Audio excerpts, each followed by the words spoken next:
शास्त्र के अनुसार सब बात समझा दे। शास्त्र के अनुसार मैं अपनी वाणी रखूंगा ना तो इसमें व्यर्थ अर्थ का अनर्थ हो जाएगा। अगर शास्त्र का वाणी रखूंगा ना तो उसमें अर्थ ही अर्थ समाया रहेगा। अब आइए प्रेम पे। बाबा जी ने कहा प्रेम क्या है? प्रेम अट्रैक्शन, प्रेम का वो अलग अलग लीला है। प्रेम क्या है?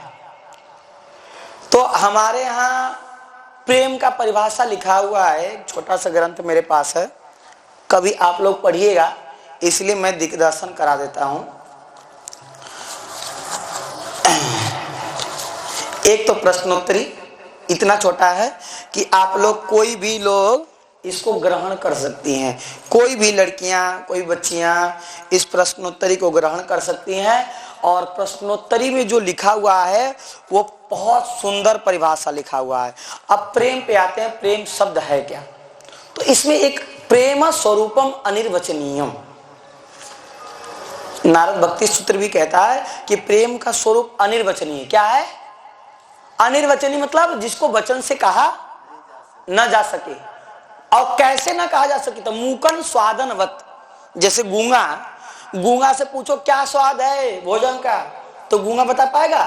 मूक स्वादन मत प्रेम का स्वरूप है। प्रेम स्वरूपम अनिर्वचनीयम भक्ति, नारद भक्ति सूत्र है। इसमें तो मैं नारद भक्ति सूत्र भी ला दिया।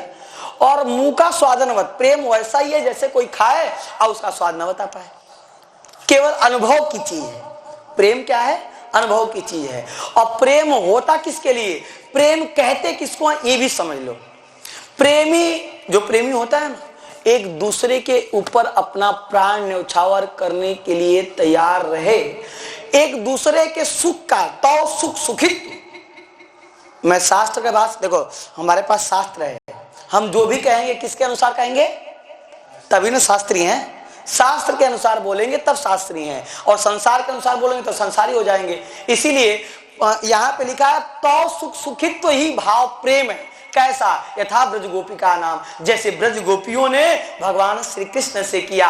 यथा ब्रज गोपिका नाम का उदाहरण इसलिए दिया जाता है कि ब्रज गोपियों ने केवल कन्हैया किस प्रकार से सुखी होता है। प्रेम उसे कहते हैं जिसे पत्नी अपने पति के सुख की इच्छा करे, मेरा पति कैसे प्रसन्न होए। शिष्य अपने गुरु की सुख की इच्छा करे, मेरे इतना मैं सेवा करूं गुरु जी की कि गुरु जी अपने आप प्रसन्न हो जाए।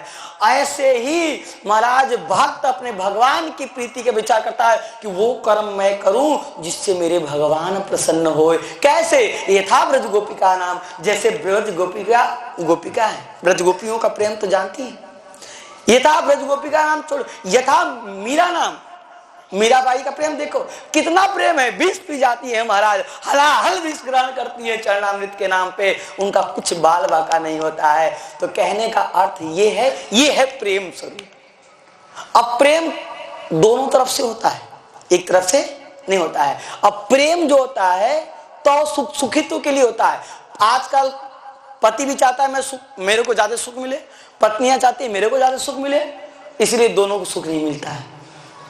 वो मुझे सुखी करने के लिए प्राण दे दे पर मैं नहीं दूंगी, अब पति सोचता ये प्राण दे दे पर मैं नहीं दूंगी।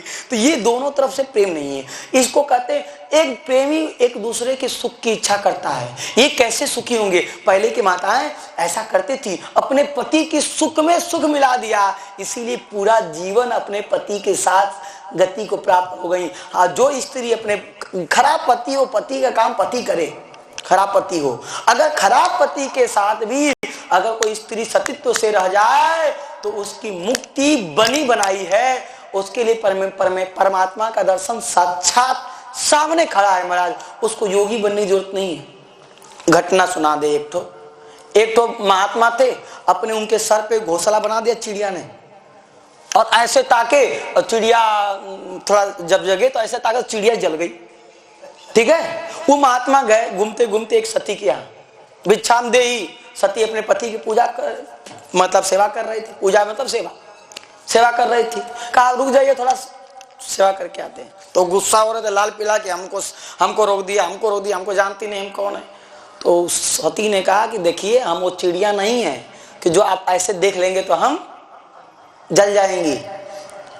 उसको उन्होंने कहा हरी राम राम राम, तुम कैसे जान गए? कहा कि ये बात आगे कोई बताएगा। वो कोई वैश्य था, अपना दुकान चलाता था। सुन लो सिद्धि कैसे, अपने धर्म स्वधर्म का पालन करते हुए सिद्धि प्राप्त।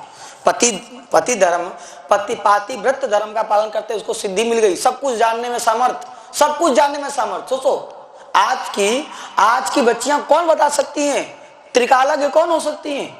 अरे भाई सती बनोगे तो त्रिकालज्ञता मिल जाएगी। तपस्वी, जो शक्ति तपस्वी के पास होता है, ब्रह्मा विष्णु महेश तीनों को पुत्र बनाने की सामर्थ किसी में थी, किसमें थी?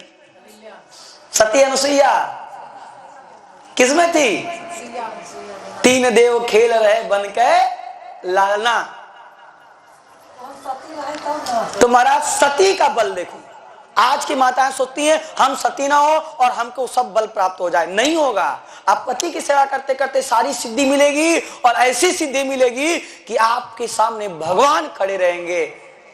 जैसे माता तुलसी का प्रसंग नहीं सुना होगा क्योंकि बच्चे आजकल नए हैं, सुना है तो सुन लो, फिर भी सुन लो।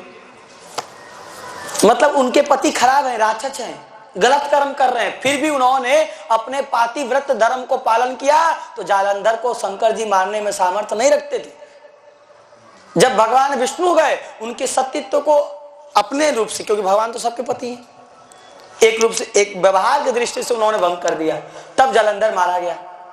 तब श्राप दिया है सती ने कि तुम पाषाण हृदय वाले हो, तुमने मेरी सतीत्व को भंग किया है, तुम पत्थर बन जाओ। भगवान ने स्वीकार किया है और कहा तुम भी वृक्ष बनोगी और मैं तुमको हमेशा धारण करके रखूंगा। तो शालिग्राम भगवान पे हमेशा तुलसी चढ़ी रहती है, पहले 2 दिन 4 दिन की तुलसी ऊपर चढ़ी रहती है। सुना है? ये है सतीत्व का बल महाराज। हमारा शास्त्र गरजता है, रे रे गर्जती गर्जती। हमारे शास्त्र के अनुसार जियो, जीवन धन्य हो जाएगा। और सुनो, पैसा कौड़ी बड़ी चीज नहीं है। जब 3 देव ललना बन गए, 3 देवियां क्या पतो नहीं बन गए, तो सब कुछ मिलेगा, सब कुछ मिलेगा। खुद के व्यवहार से नहीं होना। हम लोग गुरु के नीचे बैठ के मार खा के, डांट खा के हम लोग सब कुछ किए हैं। अब कथा को मैं यहीं विराम दूंगा।